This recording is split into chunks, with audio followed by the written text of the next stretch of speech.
12th Street. Okay. You want me to tell Yeah. that? Well, Hold on. Yeah, Okay. you talked about regulars. In the olden days, were there some regular? Tell me well, the story about it. okay. Well, first of all, there were people who came to the store every day, and I mean every day. And those people came to buy a Jewish newspaper, for example. We carried the Forward, known in Yiddish as the Vorwitz. And some people came in every day. They came in to buy a package of pistachio nuts or poppy seeds. Can't think of the other seeds that we sold, but we sold a lot of nuts for very little money. You know, a lot of the things that we sold, there was a very small profit margin on. And it's amazing how, added all up at the end of the day, there was a profit, and my father was able to raise his family and eventually end up with all four of his kids going to college and having certain achievements. One of the things I remember, this is not what we talked about to begin with, but one of the things I remember is that since a lot of it, especially in the 12th Street days, was a penny business, you wouldn't count the pennies at the end of the day. We put them on a scale and weighed them, and you could tell by the weight of the pennies the amount that was in there, whether it was $8 in pennies or $9 or whatever. And I do remember that as being, I thought that was something very special that we could do. Tell me again your question, because I've forgotten. About some of the regulars and the guy that ran his business. Well, Take calls from. there is a story that I've been told before my time that Mr. Corman, who is the father of friends of mine, used to run his bag and barrel business out of the store, which had a telephone. So the telephone was always answered in a nondescript way, so that if it was for Corman's business, he could run down from wherever he was to answer the phone as though this were his office.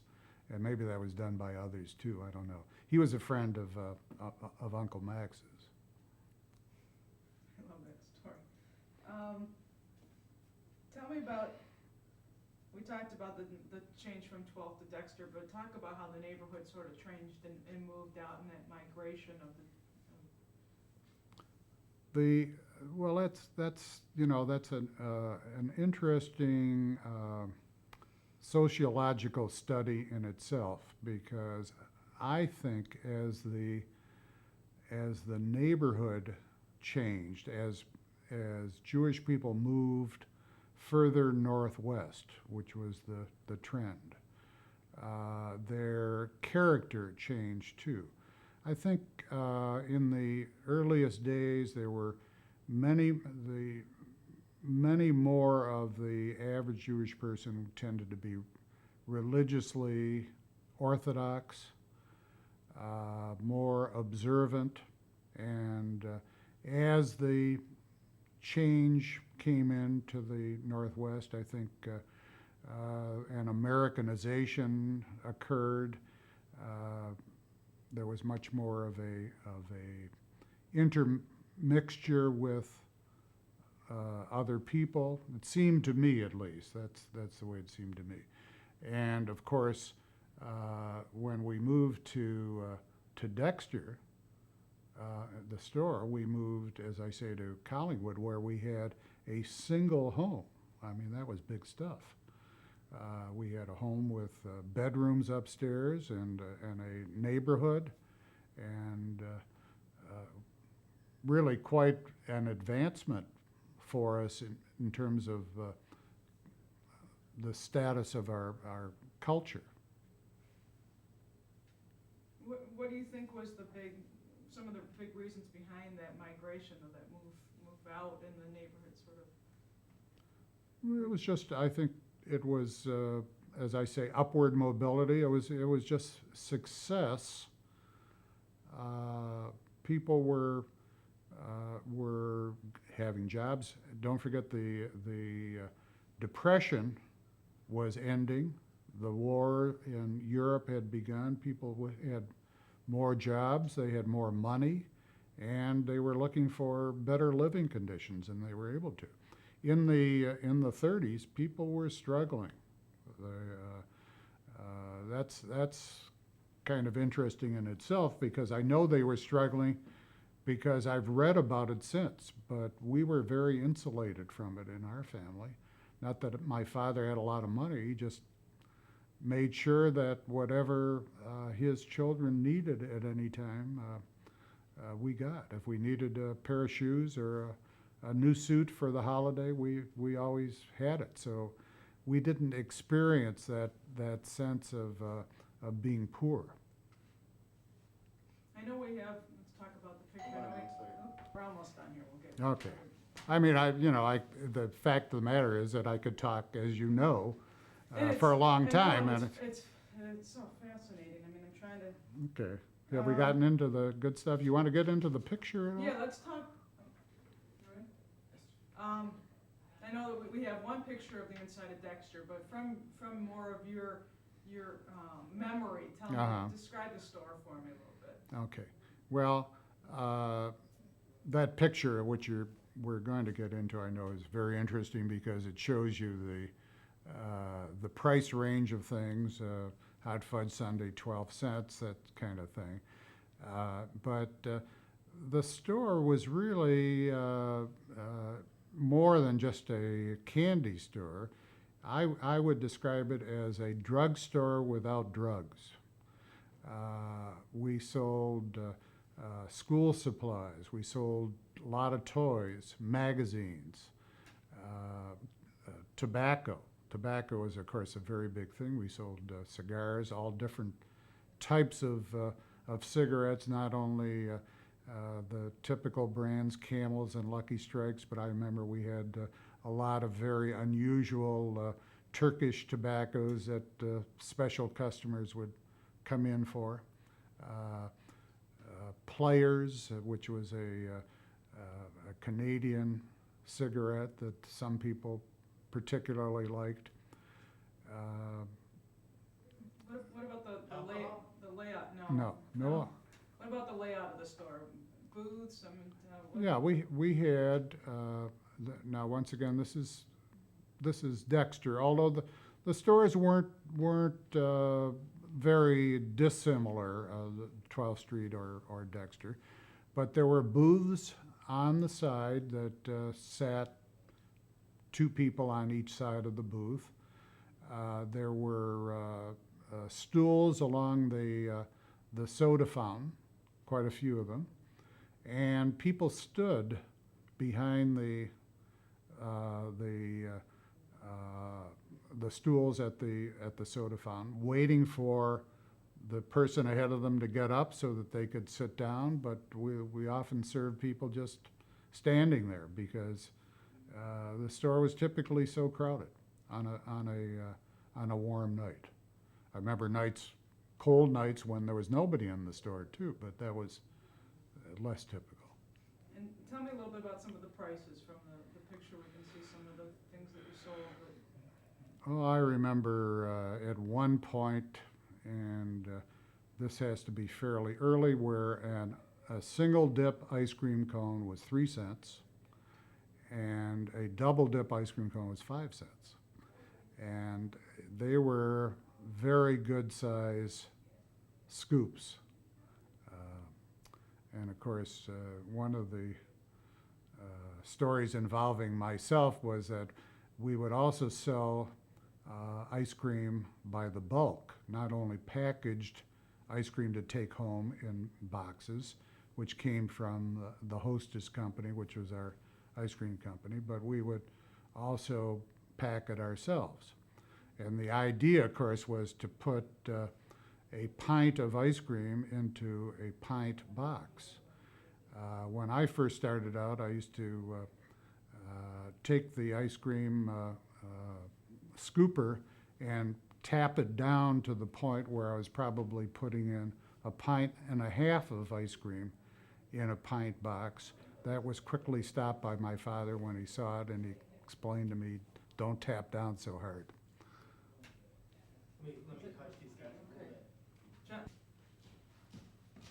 All right, why don't, but Just they're- all use it. the natives are getting restless, so, Yeah, so we'll go, just- go over one more question maybe, and then we'll go on to them.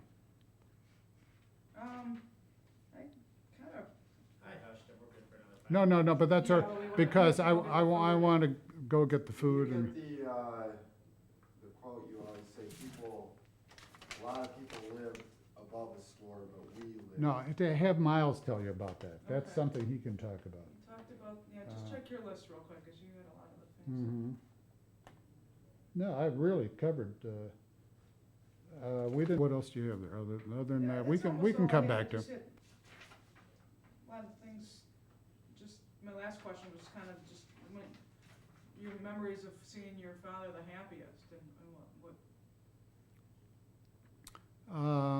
Yeah, you want me to answer that at this point? Okay. I think my father truly enjoyed what he was doing. It was long hours, but he was great at interacting with people. And as I said earlier, I think that was the reason for his success. People liked him. They liked to talk to him. They liked to kibitz with him. Of course, he had, as I remember now, he had about 7 jokes which he told time after time, but the people who hadn't heard them, that was often funny. Examples, we went to I know him well, we went to different schools together. That was one of his biggies. What flavor do you want? White or vanilla? I mean, this is the sort of the level of high humor, but they were cute stories. And at that point, that's where Jacob gets it from, what's that? white, White or vanilla? okay. All right, let's Yeah, that's quit. Okay. You were an excellent interview, because I was not surprised. All right. You were doing remodeling when I Yeah. pulled up, when I saw the stuff hanging there, the cloths. Where is this gonna be used, this tape? We're not necessarily sure, right now we're really just concentrating on doing it for our own personal, but it probably will be a, Since said my agent, I said, Yes. mail them over to discuss it. yeah, we'll talk about it at dinner tonight. Okay, we're ready to roll here. Ready to roll. Okay. All right, Joe, you all set for levels? Yes, sounds Okay. great. Great. All right, let's start with the general talk about the neighborhood and what you remember about the neighborhood around where you lived when you were growing up. Okay. Talking about the neighborhoods of Detroit, and specifically the Jewish neighborhoods. I was born on Medbury in St. Antoine, and lived there until I was about 4 months old. From there, our family moved to Tuxedo and La Salle and lived there for about year and a half, and after that we moved to Sturtevant, and I lived on Sturtevant between Lawton and Wildermere, 2963 Sturtevant, Townsend 63323. Those were the days when you had a phone that you had to hold and you spoke into it, and then you had the other item which you get the sound out of from your ear, and you held that. But anyway, that was born in 1930, so by 1932 we moved to Sturtevant. And that was called the Dexter area. And at about the age of 12, having walked up and down Dexter frequently with my grandfather, and the purpose of the walk was to walk to my uncle's store on Boston and Dexter. The Boston Dexter Tea and Wine Store was called. And we would usually walk of a Saturday night after spending most of the day in the synagogue with my grandfather. He was sort of a disciplinarian, similar to Nate Sosin, but he didn't have the the crisp sense of humor of a Nate Sosin. Speaking of Nate, walking up and down Dexter, I started selling newspapers at age 9, but at age 12, I had gone into Sosin sodas a couple times. My grandfather treated me, and it was great.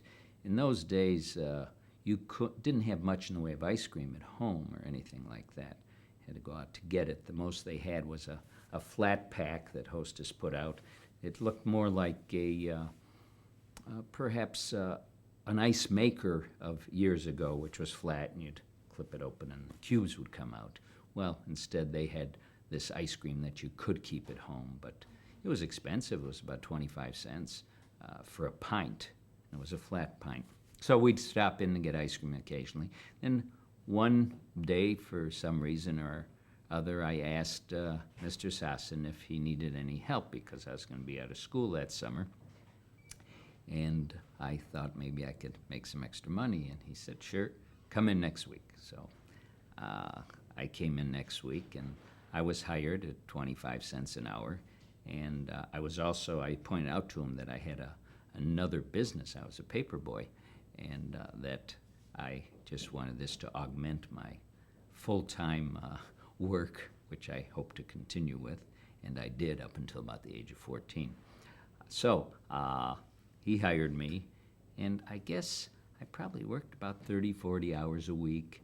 It was, I was considered part-time, and it was Dexter, where it was a very, very heavily, densely populated Jewish community.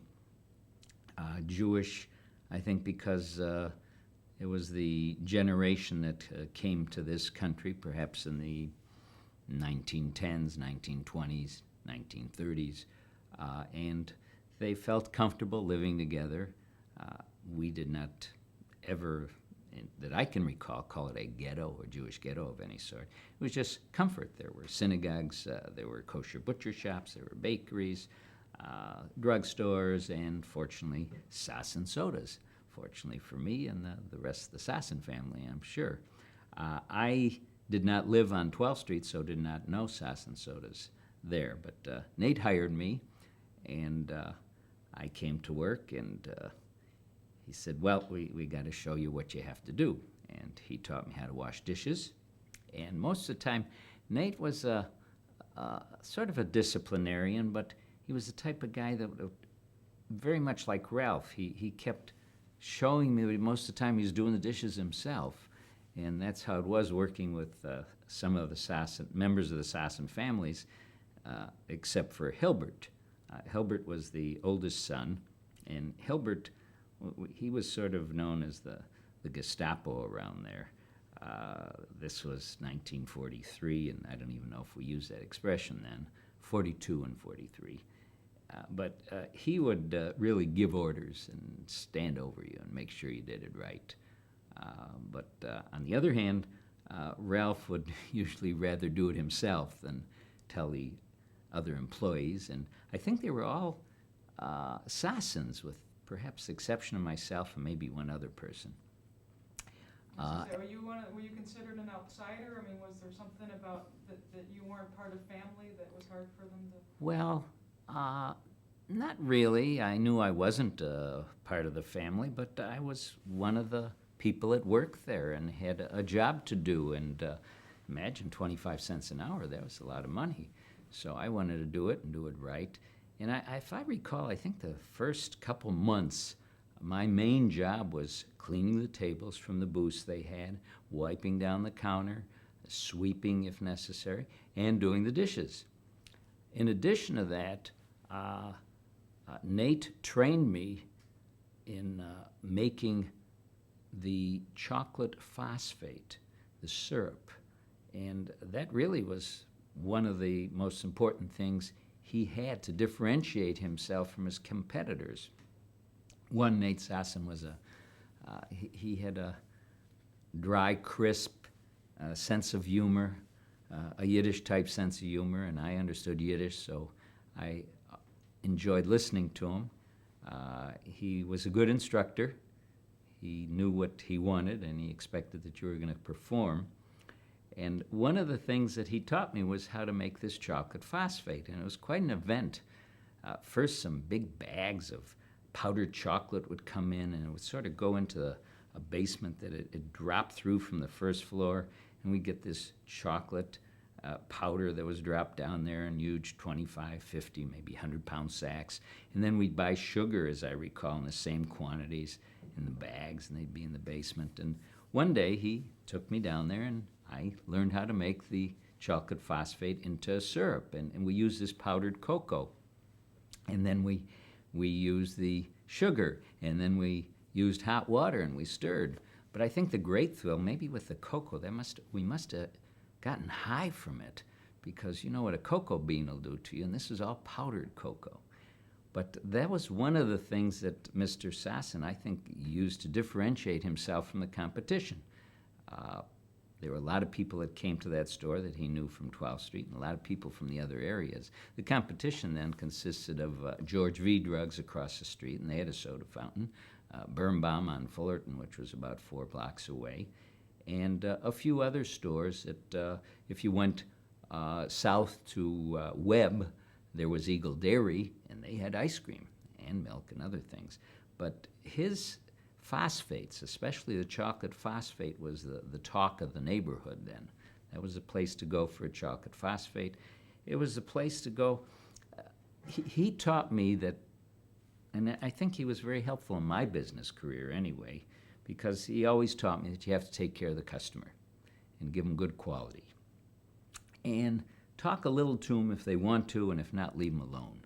Because some of them came there to sit and have a sandwich and get the ice cream, get the chocolate phosphate or soda or malted milk, those were great malteds in those days. That's when you drop an egg in to make it a little better, and you had the carnation malted milk powder that you'd add to it. You'd put it on the bike mixer, and it'd make lots of noise and grumble and rumble, and you finally poured it into a glass, and it really was quite an experience just watching someone make it.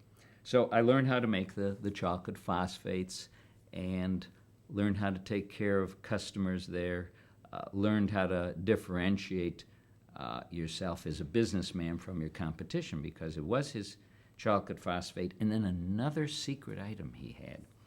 It was probably as good as the hula hoop, and I remember it to this day. He had a lot of people came in, and they'd talk, and they'd order something, but what they really wanted was something to pick them up.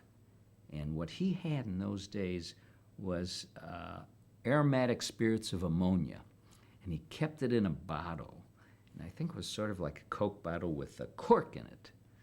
And he would permit some of his friends and customers to get a little whiff of it. He'd hand them the bottle, and wow, I mean, they weren't sniffing cocaine or anything, but if you're familiar with aromatic spirits of ammonia, which is still available today, you can buy it, but they wanted something to give them a boost. And that's what they would get, aside from the chocolate phosphate or something.